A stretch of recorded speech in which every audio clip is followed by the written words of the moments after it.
Hello नमस्कार साथियों, कैसे हो? बढ़िया होंगे, स्वस्थ होंगे, लगातार पढ़ रहे होंगे। दौड़ाओ चेहरे पे मुस्कान और कर दो इस पेपर की खोपड़ी के अंदर छेद। वापस से आ चुकी एग्जाम स्टार्ट करता हूं मोटिवेशन कोट के साथ में। ना संघर्ष ना तकलीफ तो क्या खाक मजा है जीने में। बड़े बड़े तूफान थम जाते हैं जब आग लगी हो सीने में। अरे माँ तेरी पसीने की हर बूंद को मोतिया चमकाऊंगा।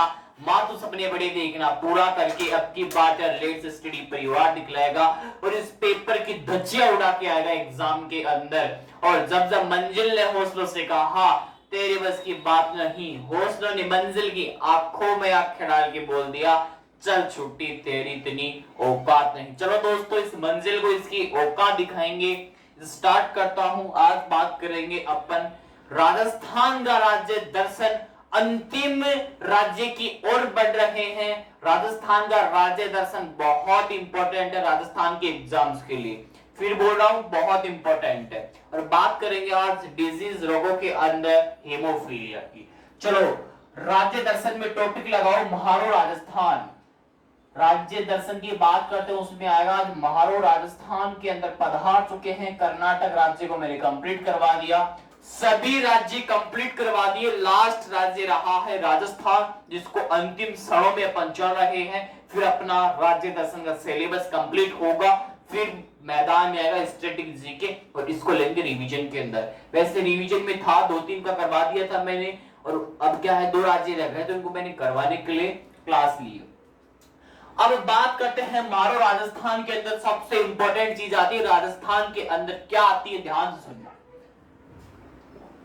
देखो भाई, राजस्थान के अंदर सबका स्वागत है। और इस राजस्थान की पहली आती है सीमा।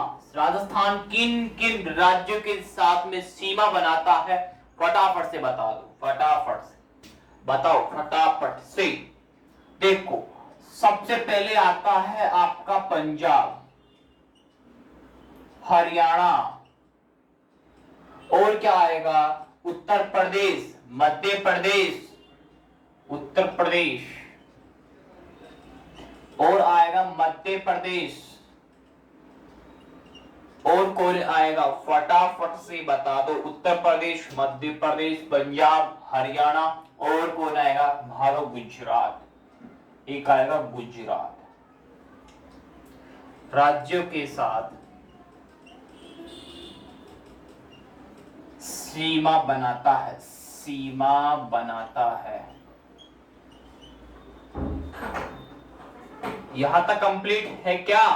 पंजाब, हरियाणा, उत्तर प्रदेश, मध्य प्रदेश, गुजरात राज्यों के साथ सीमा बनाता है। कौन सीमा बनाता है? मारो राजस्थान बनाता है। ध्यान सुना, एग्जाम में क्वेश्चन कर सकता है राजस्थान की सीमा किन किन राज्यों से लगती है, तो बता देना उसको। पंजाब, हरियाणा, उत्तर प्रदेश, मध्य प्रदेश, गुजरात राज्यों के साथ सीमा बनाता है। कौन? राजस्थान बनाता है। अब बात करते हैं आगे राजस्थान की स्ट्रक्चर की पूरी की, ध्यान से सुनना इंपॉर्टेंट है।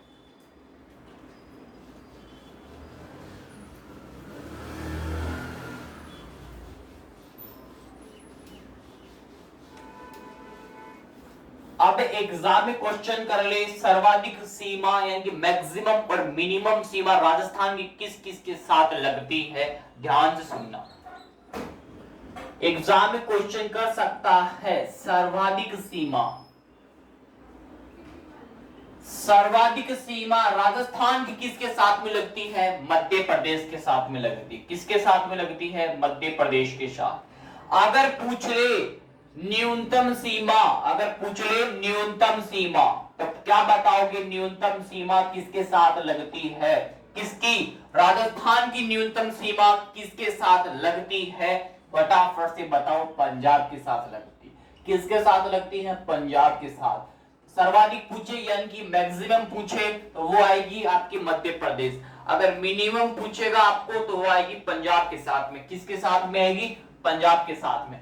दोनों के दोनों इंपॉर्टेंट, फिर बोल रहा हूं एग्जाम में क्वेश्चन कर सकता है।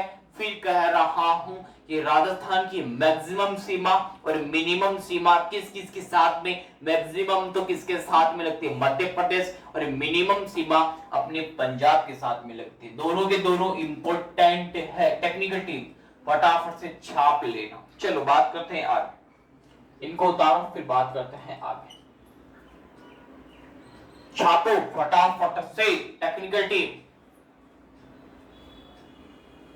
छाप लिया होगा, क्लास को रिलोड करो ना यहां से। चलो अब मुझे बताओ, राजस्थान की अंतरराष्ट्रीय सीमा किसके साथ में लगती है? ये क्वेश्चन डायरेक्ट पूछा हुआ है।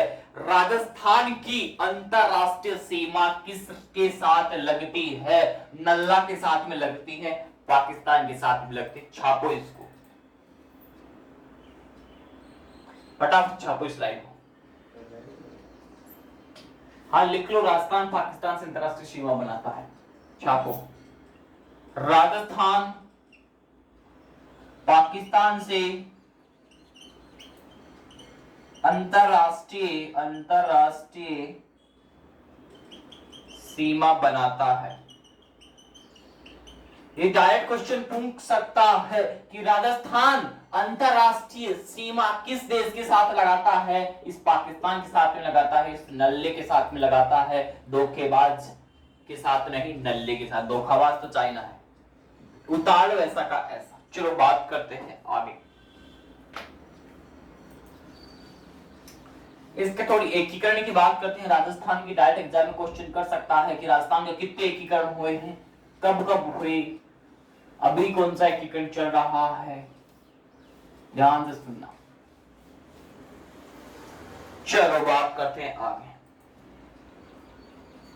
लिखो राजस्थान का एकीकरण, राजस्थान का एकीकरण 1948 से 1948 से 18 मार्च, चलो डेट भी लिखो, 18 मार्च 1948 से 1 नवंबर 1956, 1 नवंबर 1956 तक, इस तक यहां तक लिखो, एक बार वापस नोट करवाऊंगा। हाँ 48 से 18 मार्च 1948 से 1 नवंबर 1956 तक राजस्थान का एकीकरण। डेट इंपोर्टेंट है, 1948 से याद होना चाहिए, तो 1956 ये कोई भी नहीं पूछेगा आपको। आपको एक्चुअल डेट याद होनी चाहिए सन वाली, ठीक है, और कोई भी नहीं पूछेगा बाकी तक। 1956 के बीच 7 चरणों में होता। राजस्थान का एकीकरण पूछा है ना, राजस्थान का एकीकरण पूछा है, तो 1948 से 1956 के बीच 7 चरणों में होता है। ये लाइन इंपॉर्टेंट है, ये आपको डायरेक्ट नंबर दिलाने वाली लाइन है। टेक्निकल टीम बाहर से आवाज नहीं आई। राजस्थान का एकीकरण पूछा 1958 से, डेट नहीं याद करना, 56 के बीच 7 चरणों के अंदर होता है इस मारो राजस्थान का एकीकरण। चलो बात करते हैं आगे, मुझे फटाफट से बताओ कि राजस्थान दिवस कब बनाया जाता है? फटाफट से छाप दो। राजस्थान दिवस, ध्यान से सुनना, 30 मार्च को राजस्थान दिवस मनाया जाता है। आधे लोगों को नहीं पता, जो कंपटीशन की तैयारी कर रहे हैं उनको नहीं पता कि राजस्थान दिवस कब मनाया जाता है। 30 मार्च को बनाया जाता है। और ये क्वेश्चन डायरेक्टली राजस्थान लोक सेवा आयोग की एग्जाम में छपाता, आरएस के एग्जाम में छपाता, 30 मार्च को कौन सा दिवस मनाया जाता है, उसमें डायरेक्ट छपा हुआ था राजस्थान दिवस। पहला ऑप्शन यही था।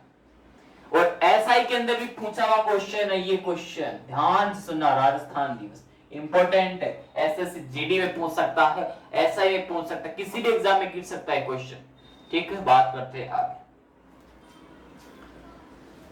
अब क्षेत्रफल की दृष्टि से बात करते हैं अपन आगे की, जो इंपॉर्टेंट लाइन है, ध्यान से सुनना। लिखो, क्षेत्रफल की दृष्टि से, क्षेत्रफल की दृष्टि से, दृष्टि लिखो रे यार, दृष्टि से सन 2000 ईस्वी से पहले स्थान पर मध्य प्रदेश था, लेकिन 2000 ईस्वी से पहले की बात की है मैंने, 2000 तक की बात नहीं की, पहले की बात। लेकिन मध्य प्रदेश से सन 2000 ईस्वी में मध्य प्रदेश से छत्तीसगढ़ अलग होने पर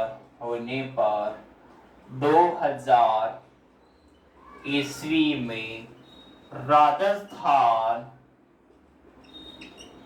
पहले स्थान पर आ जाता है। जो लाइन लिखी है वो समझ में पहली बार पढ़ने पर नहीं आएगी, 2 बार पढ़ोगे नहीं आएगी, लेकिन तीसरी बार समझ नहीं आएगा। इसमें लिखा हुआ क्या है, ध्यान से सुनना। क्षेत्रफल की दृष्टि से पूछा है आपको पहली रैंक किसकी थी, लेकिन आपको कैसे भी घुमा सकता है इसमें क्वेश्चन कि क्षेत्रफल की दृष्टि से सन 2000 ईस्वी से पहले स्थान पर पूछे तो कौन आएगा, मध्य प्रदेश। 2000 ईस्वी से पहले की बात कर रहा है तो कौन आएगा, मध्य प्रदेश। लेकिन सन 2000 के अंदर कौन, मध्य प्रदेश से छत्तीसगढ़ अलग होता है। अलग होने पर 2000 ईस्वी के अंदर राजस्थान की क्षेत्रफल की दृष्टि से पहली रैंक हो जाती है। ध्यान से इस लाइन को माइंड में बैठा लेना, ये क्वेश्चन कर सकता है, आईएएस में भी पूछ सकता है। आईएएस की तो बात छोड़ो, लेकिन ये क्वेश्चन एसआई के लिए तो बहुत रामबाण साबित हो सकता है। छाप लेना, फिर कह रहा हूं छाप लेना, अंडरलाइन लगा लेना। पहले स्थान पर सन 2000 से पहले मध्य प्रदेश था, लेकिन 2000 में मध्य प्रदेश से 36 अलग होता है और 2000 के अंदर राजस्थान की पहले स्थान पर आती है, किसमें, क्षेत्रफल की क्वांटिटी के अंदर। ठीक है, यहां तक छाप लेना। चलो बात करते हैं आगे की। अगर आपको पूछे राजस्थान का क्षेत्रफल कितना है, फटाफट से बताओ। 3,42,239 वर्ग किलोमीटर है। अगर परसेंटेज पूछता है 10.41% है। दोनों के दोनों छाप लो लगा के पूछ सकता है। हाँ, 3,42,239 वर्ग किलोमीटर है राजस्थान का क्षेत्रफल। इतना फैला हुआ है, बहुत बढ़िया है। छापो क्षेत्रफल, राजस्थान का क्षेत्रफल बताओ। 3,42,239 वर्ग किमी यानी कि किलोमीटर की बात कर रहा। अगर परसेंटेज पूछता है 10.41% आता है। 10.41% है परसेंटेज के मामले में। इसको डिवाइड करोगे तो किसको, इस क्षेत्रफल को। अगर आपको डायरेक्ट ही पूछेगा राजस्थान का क्षेत्रफल कितना, 34, 22, 39 याद कर लेना। 3,42,239 वर्ग किलोमीटर याद रखना। ये तो ऑप्शन में मिल जाएगा, लेकिन यहाँ पे वर्ग किलोमीटर की जगह स्क्वायर भी दे देता है, और यहाँ पे बच्चे कंफ्यूज होके गलत करके आते हैं। ध्यान से सुनना इसको, ठीक है। चलो बात करते हैं आगे बात करते हैं राजस्थान की राज्य व्यवस्था के ऊपर। चलो राजस्थान की राज्य व्यवस्था के ऊपर बात करते हैं आगे। देखो रे भाई रंगीलो मेहमान, राजस्थान की राज्य व्यवस्था, राजस्थान की राज्य व्यवस्था में पहला नंबर आता है इसकी राजधानी का, जो बहुत इंपॉर्टेंट है। राजस्थान की राजधानी महारो जयपुर, जहां से स्टूडियो में क्लास हो रही है। कहां से है, जयपुर। राजस्थान की राजधानी जयपुर आती है। अगर राजस्थान के आपको मुख्यमंत्री पूछता है तो किसी छोटे बच्चे को जाके पूछ लो, वो बता देगा राजस्थान का। तो राजस्थान के मुख्यमंत्री श्री अशोक गहलोत, जिन्हें जादूगर भी कहा जाता है, जादूगर साहब है। लिखो अशोक गहलोत। अशोक गहलोत कौन है? मुख्यमंत्री हैं राजस्थान के, जिनको जादूगर भी कहते हैं, जादूगर भी कहते हैं। जादूगर साहब याद रखो, ऑटोमेटिक याद आएगा। कौन? अशोक गहलोत। अशोक गहलोत राजस्थान के तीसरी बार मुख्यमंत्री है। ये क्वेश्चन छप सकता है कि राजस्थान के मुख्यमंत्री वर्तमान में अशोक गहलोत कौन सी बार है? तीसरी बार है, थर्ड बार है, तीसरी बार है। 3 बार राजस्थान के मुख्यमंत्री रह चुके हैं। वर्तमान में भी कौन है? श्री अशोक गहलोत जादूगर साहब जी है। चलो बात करते हैं आगे राज्यपाल। राज्यपाल कौन है? श्री कलराज मिश्र। कौन है? कलराज मिश्र है। छाप लो, कलराज मिश्र। आज देखो पता नहीं राजस्थान के राज्यपाल कौन है? कलराज मिश्र है। आज देखो ये पता है इनकी डेथ हो गई। अरे कलराज मिश्र है, जो भी डेथ हुई थी वो अलग आदमी है, नाम ही अलग है उनका। ठीक है, छापो राज्यपाल कलराज मिश्र, मुख्यमंत्री अशोक गहलोत, थर्डवा है राजधानी जयपुर आदि है। यहां तक छापो, यहां तक छापो। बात करते हैं लोकसभा, राज्यसभा, विधानसभा की। चलो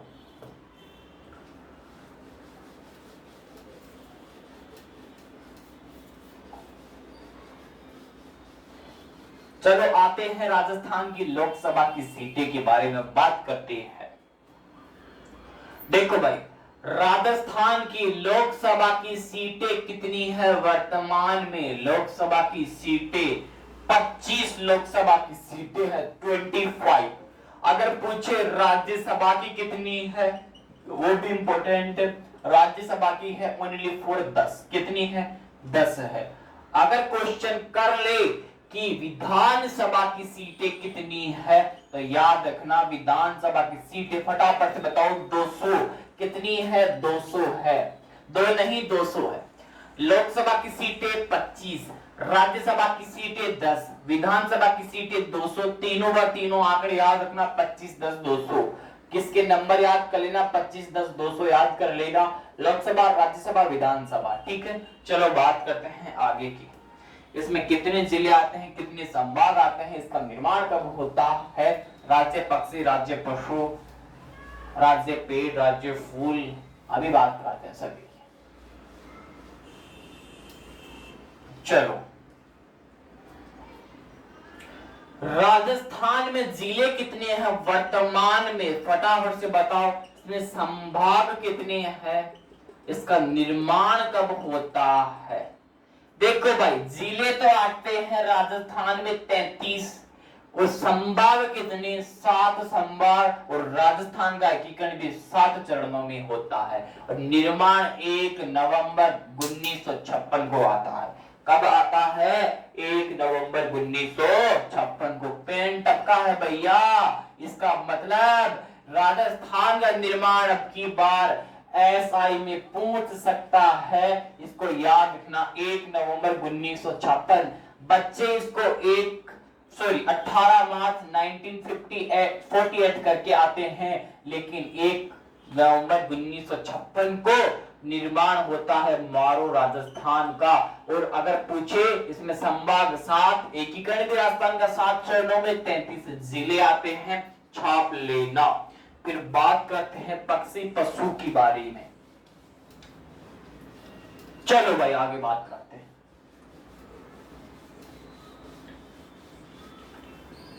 चलो मुझे बताओ, राजस्थान का राज्य पक्षी कौन है और राज्य पशु कौन है?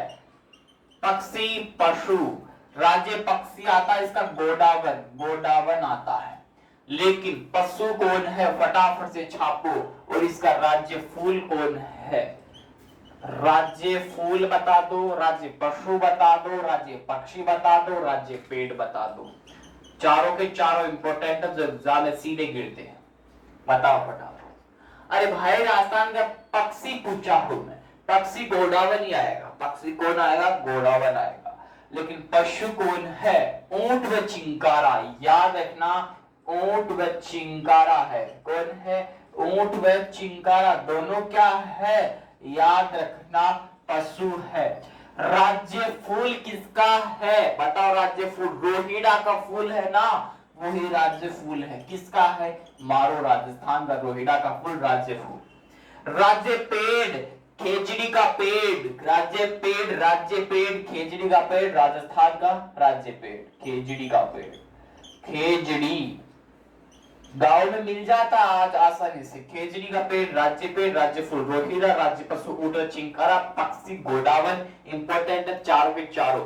एक एग्जाम में ये क्वेश्चन किया था, शायद रेलवे का एग्जाम था, राजस्थान का राज्य पक्षी कौन है, बच्चे करके आए थे ऊँट। अरे पक्षी है क्या, वो उड़ता थोड़ी है, ऊँट उड़ता नहीं है, वो पशु में आएगा। चिंकारा भी, अरे उड़ने वाला गोडावन आता है तो पक्षी तो वही होगा ना। चलो, और वर्तमान में राजस्थान में कौन सा एकीकरण चल रहा है? 7वां एकीकरण चल रहा है। सातों के सातों एकीकरण की बात हुई थी कब? 1 नवंबर 1956 को हो गई थी। ठीक है, ये छाप लेना। वर्तमान में 7वां चरण चल रहा। कल बात करेंगे राजस्थान की, किसकी बात करेंगे? प्रमुख किसकी बात करेंगे? राजनीतिक परिदृश्य की बात करेंगे। अभी चलता हूं साइंस की ओर। साइंस में चलता है डिजीज यानी कि रोगों के बारे में बात करते हैं।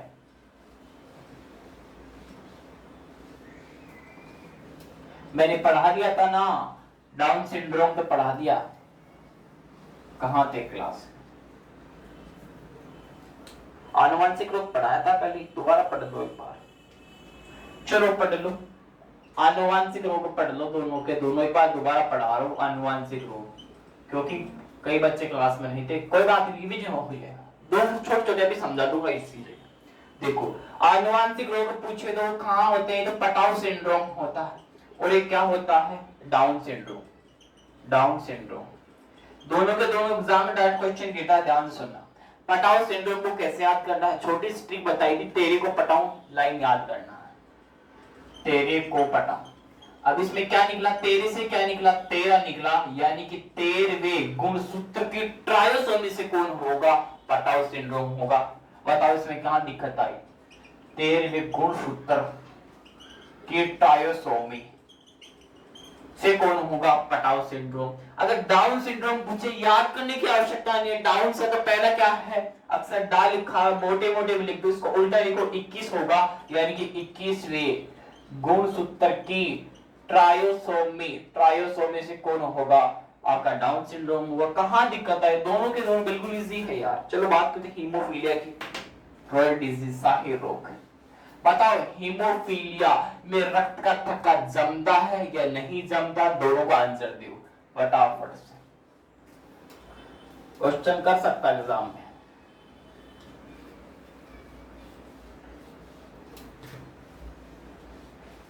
चलो बात करते हैं साइंस। चलो दोस्तों, साइंस में बात करते हैं। आपके डीजी चल रहा था, वो तो कुछ डाउट था बच्चों का जो मैंने बताया है। साइंस में क्या चल रहा था? डीजी चल रहा था, रोग चल रहा था, इसका रिवीजन हो रहा है। फटाफट से रिवीजन, धांसू रिवीजन चल रहा है। अब बात करते हैं इसमें हीमोफीलिया की। किसकी बात करते हैं? हीमोफीलिया की। हीमोफीलिया, ध्यान से सुना, मार्कर चेंज कराओ, इसमें सही खत्म हुआ। टेक्निकल टीम से शायद डाले प्लीज। चलो बात करते हैं। देखो भाई, हीमोफीलिया में क्या होता है? रक्त का थक्का जमता है या नहीं जमता? फटाफट से बताओ। रक्त का, इसमें भी सही नहीं है। चलो छोड़ो रे भाई, ये तो लोकल मार्कर दे दिया मेरे को आज।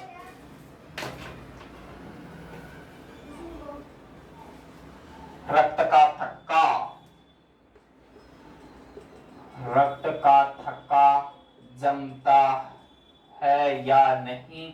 फटाफट से आंसर ठोको कि हीमोफीलिया में रक्त का थक्का जमता है या नहीं जमता है? जमता है। क्या करता है? जमता है। बहुत बढ़िया। देखो भाई, रक्त का थक्का हीमोफीलिया में जमता है या नहीं जमता? फटाफट से ठोको।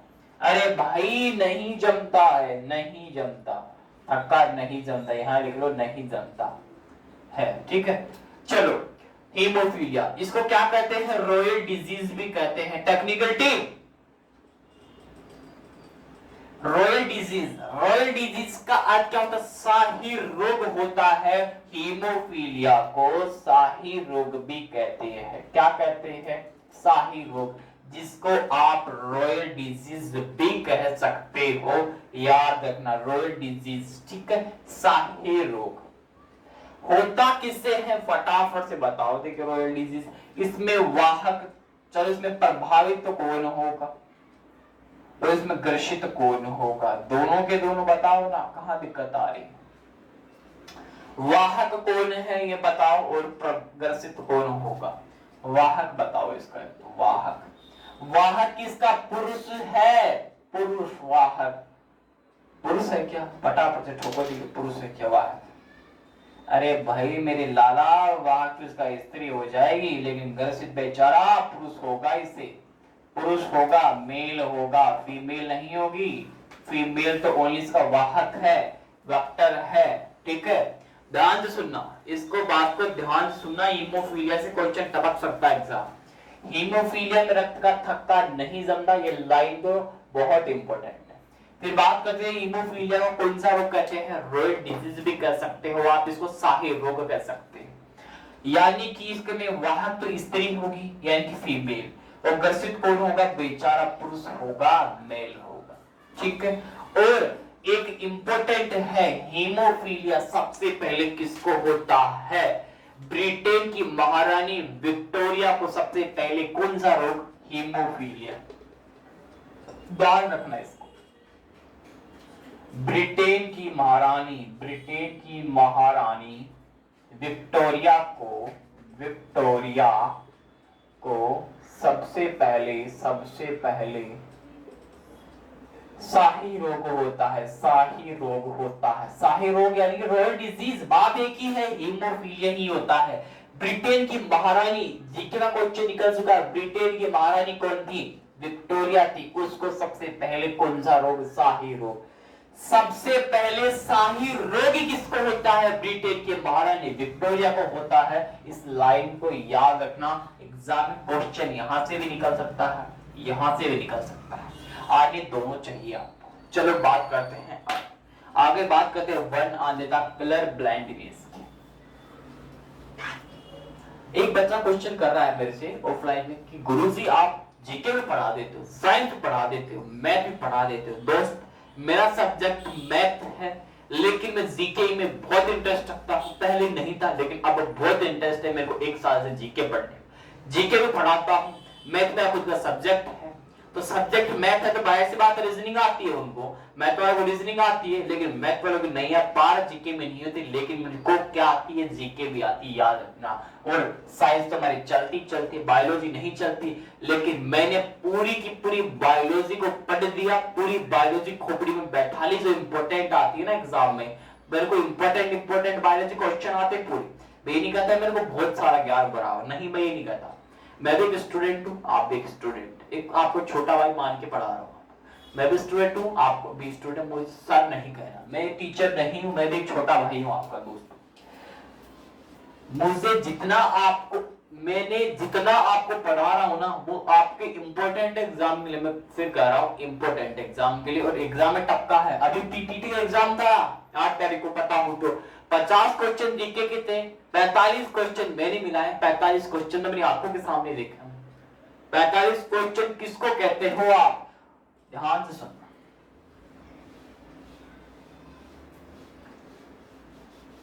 बायोलॉजी मेरा सब्जेक्ट नहीं है, मैथ है मेरा सब्जेक्ट, लेकिन बायोलॉजी भी मेरे को आती है। कभी भी पढ़ो ना, ये मत मान के पढ़ो मुझे नहीं आता, ये मान के पढ़ो मैं पढ़ सकता हूँ, मुझे आता है, इसलिए मेरे को केवल इसका रिवीजन लगाना है, तो उसमें क्या होगा, आपका ज्यादा इंटरेस्ट होगा पढ़ने में उस चीज को, ठीक है। चलो बात करते हैं वर्णांधता, कलर ब्लाइंडनेस की। वर्णांधता क्या होता है, कलर ब्लाइंडनेस बोलते हैं इसको, क्या बोलते हैं, कलर ब्लाइंडनेस बोलते हैं। वर्णांधता कलर ब्लाइंडनेस बोलते हैं, कलर ब्लाइंडनेस बोलते हैं वर्णांधता। इसमें क्या होता है, देखो याद करने की, व्यक्ति क्या होता है, ध्यान से सुना, एक ट्रिक है, ध्यान सुनना। व्यक्ति क्या है, एक यहां तो व्यक्ति है, व्यक्ति आपके प्रेम में क्या हो जाता, अंधा हो जाता, क्या होता है, अंधा होता है। तो अंधे होने पर वो लाल व हरे रंग की पहचान नहीं कर पाता, याद रखना, लाल है या हरा, इन दोनों रंगों की पहचान नहीं कर पाता, व्यक्ति किसमें? अंधा होने पर, प्रेम में। तो क्या होगा? उसको वर्णनांधता बोलेंगे, कलर ब्लाइंडनेस बोलेंगे। यानी कि वर्णनांधता, कलर ब्लाइंडनेस में हरे व लाल रंग की पहचान नहीं कर पाते और नहीं कर पाते, जिस पर भी कलर ब्लाइंडनेस होगा वो नहीं कर पाएगा, जाहिर सी बात है। ठीक है, तो मैंने ऐसे याद करवाया इसको। हरे लाल रंग की पहचान नहीं कर पाता, ठीक है, याद रखना। अब ध्यान से सुनना, अब प्रेम था और इधर व्यक्ति था, यानी कि वो महिला, इधर पुरुष है। ध्यान से सुनना, मुझे बताओ इसमें प्रभावित कौन होगा वर्णांधता में और ग्रसित कौन होगा? फटाफट से बताओ, ग्रसित कौन होगा? हाँ, ग्रसित बता दो रे यार, वेक्टर बता दो, वाहक बता दो इसका। अरे भाई, प्रभावित और वाहक कौन है इसका? अरे भाई, वाहक कौन बनी? महिला बनी, फीमेल बनी, लेकिन प्रभावित बेचारा पुरुष हो रहा है इसे। तो इधर कौन हो रहा? प्रेम में अंधा हो गया व्यक्ति, यानी कि ये तो इससे प्रभावित हो गया ना, ये व्यक्ति हो गया। इधर महिला क्या बनी? वाहक। तो इसको समझ लो, यानी कि इससे क्या है? वाहक है, इसकी वेक्टर है। तो याद रखना, दोनों इसी जो मैंने ट्रिक बताई, इसी में ही ये पूरी वर्णांधता छुपा हुआ है। लाल रंग की पहचान करेगा, व्यक्ति से क्या हो रहा? प्रभावित हो रहा है। तो बच्ची कौन? महिला, इसके वाहक हो गई, कलर ब्लाइंडनेस बोलेंगे उसको। इधर वाली ट्रिक में पूरा मैटर छुपा हुआ है। तो वर्णांधता पूछे तो व्यक्ति कलर ब्लाइंडनेस में हरे लाल रंग की पहचान नहीं कर पाता। याद रखना, इसे प्रभावित तो कौन होगा? मेल होगा, फीमेल इसमें क्या होगी? इसका वेक्टर हो जाएगी। ठीक है, बात करते हैं। यहाँ तो कलर ब्लाइंडनेस पढ़ाया, और अब नाइट ब्लाइंडनेस अलग चीज होती है, कलर ब्लाइंडनेस दोनों अलग अलग चीज है। अब बात करते हैं उसकी नाइट ब्लाइंडनेस, क्योंकि आप कंफ्यूज हो जाओगे नहीं।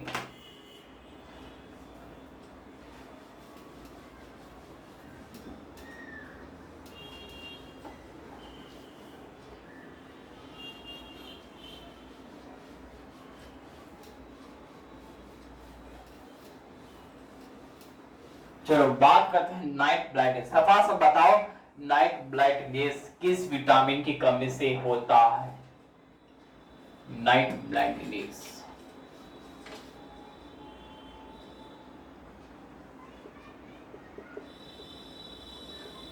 ब्लाइंडनेस किस विटामिन की कमी से होता है? फटाफट से बताओ, विटामिन की कमी बताओ फटाफट से। अरे भाई, विटामिन की कमी पूछा है। नाइट ब्लाइंडनेस विटामिन ए की कमी से, विटामिन ए की कमी से, विटामिन ए की कमी से होगा। विटामिन ए की कमी से कौन सा? Night blindness. और विटामिन ए की कमी से नाइट ब्लाइंडनेस को कौन सा रोग? रतौंधी रोग होगा। विटामिन ए वाला रतौंधी रोग, सीधी सी बात है। विटामिन ए की कमी, रतौंधी रोग, यानी कि कलर ब्लाइंडनेस बोलेंगे।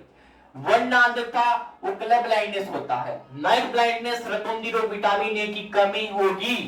जाहिर सी बात है, दोनों अलग अलग है। अरे भाई, कलर ब्लाइंडनेस अलग चीज है और नाइट ब्लाइंडनेस अलग चीज है, याद रखना। कलर में हरे लाल रंग की पहचान नहीं कर पाता। नाइट में क्या होता है? विटामिन ए की कमी से होगा।